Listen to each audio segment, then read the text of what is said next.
मुल्क में ज़रूरी शोबा तेजी के साथ आगे बढ़ रहा है। किसान कोऑपरेटिव सोसाइटीज की हौसला अफजाई हमारा अहम मकसद है। हैदराबाद में नाबार्ड की क़यादत में डिस्ट्रिक्ट डेवलपमेंट मैनेजर्स की 2 रोज़ा कॉन्फ्रेंस का आगाज हुआ, जिसमें तेलंगाना, आंध्र प्रदेश के अलावा दीगर रियासतों के मैनेजर्स ने भी हिस्सा लिया। इस दौरान असिस्टेंट बैंक ऑफ इंडिया के साथ कई अहम बाहमी मुआहदे हुए। नाबार्ड के चेयरमैन डॉक्टर चिंताला गोविंद राजू ने बताया कि ज़रूरी शोबों को हमवार करने के लिए मरकज की जानिब से आत्मनिर्भर भारत प्रोग्राम शुरू किया गया है, जिसके जरिए किसानों को कर्जे दिए जाएंगे, साथ ही तरक्याती प्रोग्राम्स भी चलाए जाएंगे। Now, whatever the developmental initiatives and the new products NABARD is conceiving, rolling out as a pilot and ultimately making it as a mainstream product, whether it is a self-help group, joint liability groups, FPOs, watersheds, creating area development programs for watersheds or anything. Now they require a great amount of financing by the mainstream financial institutions. So that is where mighty institutions like SBI and maybe in future maybe Union Bank, many also may join, their continuous kind of an engagement with these segments of the population are very important. And now if you look into it, that the SBI is signing agreements for working on SHGs, JLGs, watersheds, TDF projects, food processing enterprises, and now just name anything. And as Mishraji was telling that they are looking forward even for the new activities. Now as and when the new activities come, we will do. Now that FPOs are going to be the biggest kind of a initiative which was spawned by NABARD for the past 8 years. And the template has been finalized. Now the government of India has started rolling it. Now for the information of both the CGMs of SBI, I'll say that now the CBBOs, SFAC, then subsequently NABARD and NCDC together, we have floated CBBOs, that we have floated the RFP for CBBOs. We had a tremendous response for that. Now we are shortlisting it. Maybe in a matter of another 1 year or 2 years, we will have a very big business opportunity. Telangana हुकूमत अवाम की हुकूमत है। केसीआर हुकूमत में समाज का हर तबका खुश है। किसानों की फलाह बहबूद के लिए कई स्कीमें शुरू की गई है। रियासती वजीर सबिता इंदिरा रेड्डी ने अपने दौरे महबूब नगर के मौके पर यह बात कही। महबूब नगर रुकन पार्लियामेंट श्रीनिवास रेड्डी के हमरा रियासती वजीर सबिता इंदिरा रेड्डी ने महबूब नगर के कुड़ंगल इलाके का दौरा किया। इस दौरान रियासती वजीर ने कई तरक्याती कामों का इफ्तिताह भी किया। मीडिया से बात करते हुए सबिता इंदिरा रेड्डी ने कहा कि मरकज की बीजेपी हुकूमत किसान मुखालिफ है। किसानों को परेशान करने के लिए नए नए कवानीन लागू किए जा रहे हैं।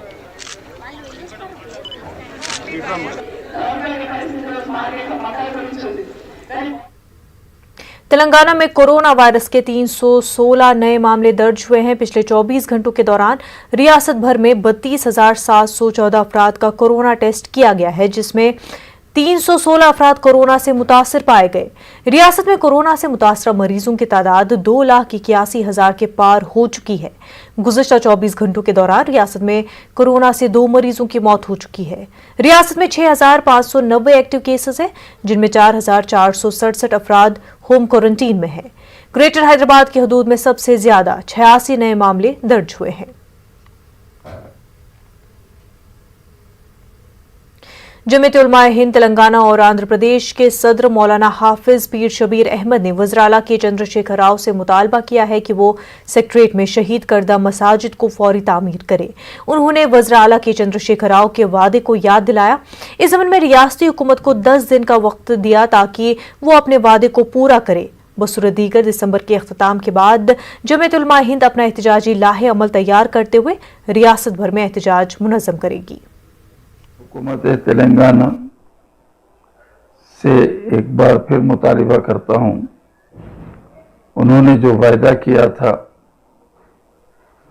सेक्रेटरीट की जो मस्जिदें शहीद कर दी गई हमारी, उन्होंने कहा था कि हम अक्टूबर के पहले हफ्ते में या दूसरे हफ्ते में उसका जो है संग बुनियाद रखेंगे।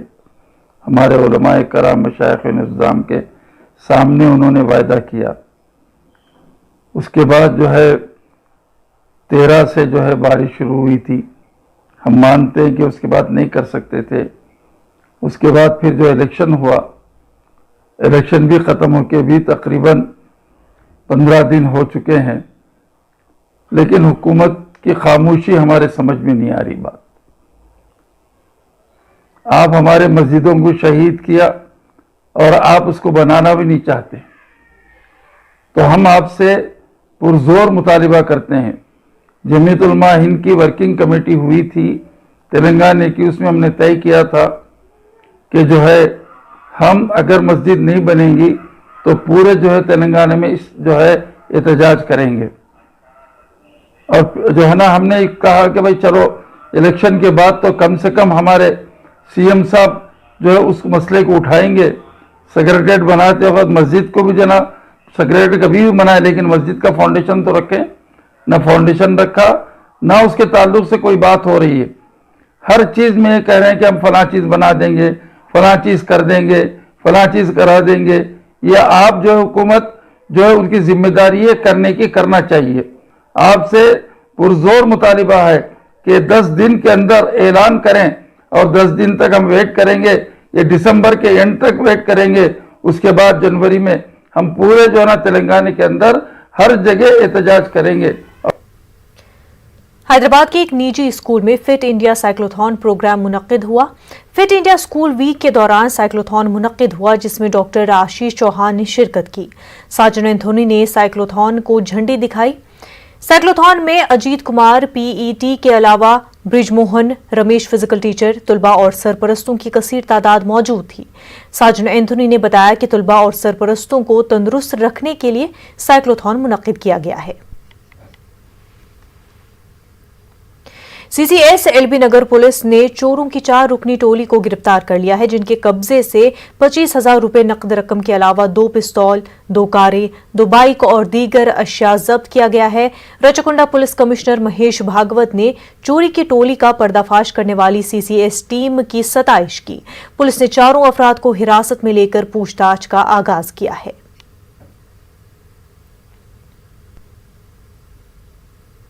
पुराने तरीकेकार पर ही गैर ज़रई अराजियात के रजिस्ट्रेशन का आज से आगाज हो गया है। रियासत के तमाम रजिस्ट्रेशन दफातर पर रजिस्ट्रेशन का अमल शुरू हो गया है। रियासती हुकूमत ने पुराने तरीकेकार पर ही रजिस्ट्रेशन की इजाजत दे दी है, मगर LRS को लाजमी करार दिया गया है। रजिस्ट्रेशन के आगाज के साथ ही रियासत के तमाम रजिस्ट्रेशन दफातर पर अवाम का हुजूम देखा गया। दस्तावेजात की बुनियाद पर रजिस्ट्रेशन शुरू हो गया है। तेलंगाना में गैर ज़रई अराजियात के रजिस्ट्रेशन का आगाज हो गया है। हाई कोर्ट ने पुराने तरीकेकार पर रजिस्ट्रेशन करवाने का हुकूमत को मशवरा दिया है, जिसके बाद केसीआर हुकूमत ने पुराने तरीकेकार पर रजिस्ट्रेशन का हुक्म जारी किया है। हमारे साथ हमारे नुमाइंदे अनीसुर रहमान जुड़ चुके हैं। अनीस, ये बताएं कि रजिस्ट्रेशन का अमल पुराने तरीकेकार पर शुरू हो चुका है, तफसीलात से इस पूरे मामले पर रोशनी डालें।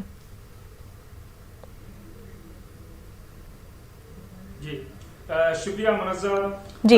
ये जो मामला है रजिस्ट्रेशन का, गैर ज़रई जो जायदादें हैं, ये जो मसला था, ये समझा जा रहा है कि जो अभी गुज़िश्ता GHMC के जो इलेक्शंस हुए हैं उसमें TRS की खराब कारकर्दगी के लिए ये भी एक वजह है। ये तकरीबन 3.5 महीने पहले जो रजिस्ट्रेशन जो रिवायती तरीके से हो रही थी, रियासती हुकूमत ने उस पर रोक लगाई और एक नया तरीका नाफिज किया था, नया तरीका राइज किया था स्लॉट बुकिंग के जरिए रजिस्ट्रेशन करवाने का। लेकिन हाईकोर्ट ने कहा है कि आप वैसा ना कराएं। तो इस सिलसिले में मेरे साथ बात करने के लिए मौजूद हैं माहिर कानून इफ्तिखार साहब। इफ्तिखार साहब, स्लॉट बुकिंग ना हो के जो कार्ड का पुराना तरीकेकार है उस पर ही जो है रजिस्ट्रेशन करवाया जाए, ये हुकूमत ने कहा है। तो ये जो पुराना तरीका किस किस्म का होगा? क्या उसी तरीके से होगा जिस तरह से रोका गया था? नहीं, ये पहले तो हमको ये समझना चाहिए कि हुकूमत ने जो पहले इंट्रोड्यूस किया था बीच में जी, वो धरनी पोर्टल के जरिए रजिस्ट्रेशन था। धरनी पोर्टल में बहुत सारे सवाल जो है दोनों से, वेंडर और वेंडी से पूछे जा रहे थे। एक प्रोफार्मा था जो थोड़ा लोगों के लिए भी कंफ्यूजन था, क्योंकि आप देखिए एग्रीकल्चर लैंड के मामले में ये इसके अंदर कोई दिक्कत पेश नहीं आई ना। एग्रीकल्चर लैंड में तमाम जो भी माने अपने ट्रांसफर के लिए गए हैं या सेल के लिए गए हैं तो उनकी आसानी से हो गए। मगर जहां तक नॉन एग्रीकल्चर का ताल्लुक है, यानी घरों का और प्लॉट्स का ताल्लुक है, जो शहरी और देही इलाकों में जो मकानात वगैरह हैं, उनके रजिस्ट्रेशन में जब अप्लाई कर रहे थे ये लोग, तो उस वक्त धरनी पोर्टल में बहुत सारी दुश्वारियां पेश आ रही थी, क्योंकि सिस्टम नया है। ये सिस्टम अहदेदारों के लिए भी नया जी। है और जो जितने जो है लोग हैं जो बेचने वाले हैं या खरीदने वाले उनके लिए भी नया है, अवाम के लिए। तो इसके अंदर थोड़ा कंफ्यूजन था, तो ये मुतालबा था कि भाई ये पुराना सिस्टम ही लागू किया जाए, जो कार्ड सिस्टम है, जो एक कंप्यूटर एप्लीकेशन है जो रजिस्ट्रेशन ऑफ डॉक्यूमेंट के लिए, उसी को फिर से लागू किया जाए ताकि आसानी हो सके। तो इसका मतलब है जो भी खरीदार हैं या जो बेचने वाले हैं वो सीधा जो है रजिस्ट्रेशन ऑफिस से रुजू हो सकते हैं और पहले की तरह जो है अपने जायदादों को खरीदो फरोख्त कर सकते हैं। हाँ, बिल्कुल खरीद सकते हैं, बिल्कुल बेच सकते हैं। कोई भी जो है अपनी जायदाद को, अगर वो वाकई पहले से रजिस्टर्ड है जी, रजिस्टर्ड जायदाद को वो किसी के भी नाम पर बेच सकते हैं।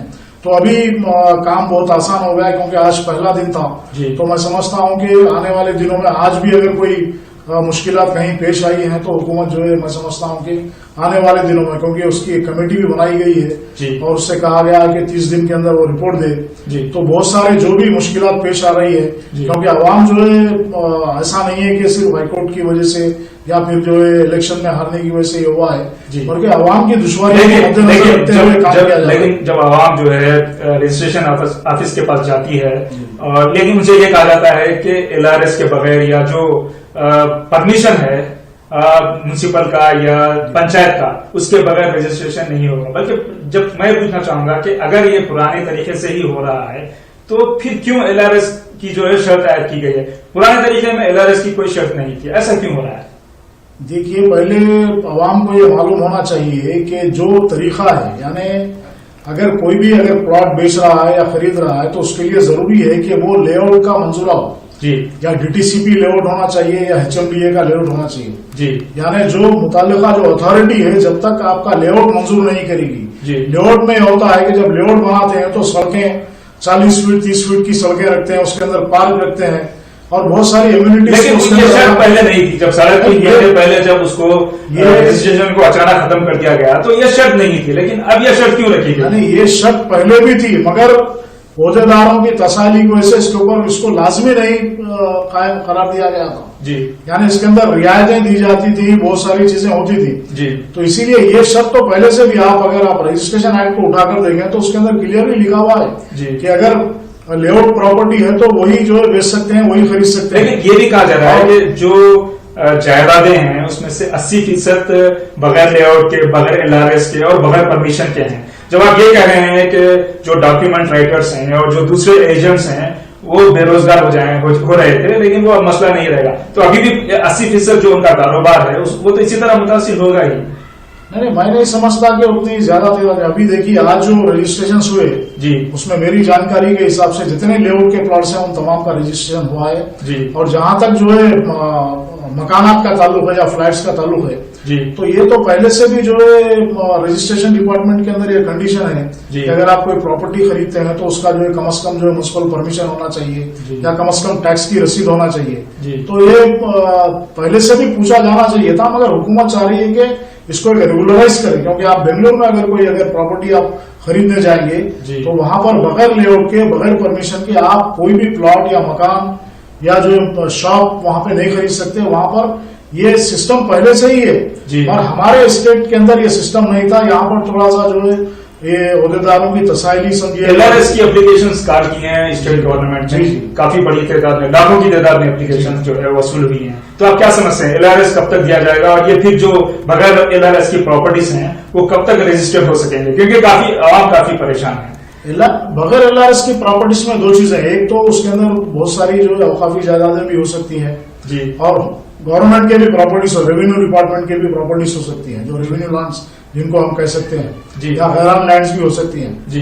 उन शरायत से पार अगर जो प्रॉपर्टी है वो आप क्या समझते हैं? कब तक जो है उसको जो है ओहदेदार क्रॉस चेक करेंगे, क्रॉस चेक करके कॉम्पिटेंट जो अथॉरिटी है अगर आप उससे अगर परमिशन लाते हैं तो जरूर जो उसका रजिस्ट्रेशन होगा जी। और LRS का जहां तक ताल्लुक है वो इसलिए है कि जो प्रॉपर्टी क्लियर है, यानी कोई एंडोमेंट की नहीं है, औकाफ की नहीं है और हुकूमत की नहीं है, रेवेन्यू लैंड नहीं है, तो ऐसी प्रॉपर्टीज को अगर आप खरीदते हैं जो लेआउट नहीं है, यानी बगैर लेआउट के अगर कोई प्लॉटिंग हुई है, अगर आप उसको खरीदते जी। हैं तो हुकूमत ने ये विंडो आपके लिए रखा है LRS का। जी। अगर आप LRS कराएंगे तो आपकी प्रॉपर्टी, लेकिन LRS पर भी जो है ये कहा जा रहा है कि वो भी मसला कोर्ट में है, जब तक वहां से क्लियर नहीं होगा LRS नहीं होगा। नहीं, इस सूरत में आवाम क्या करे? LRS का ऑलरेडी जो है एप्लीकेशन की डेट आई थी, लोगों ने उसके लिए अप्लाई कर दिया है जी।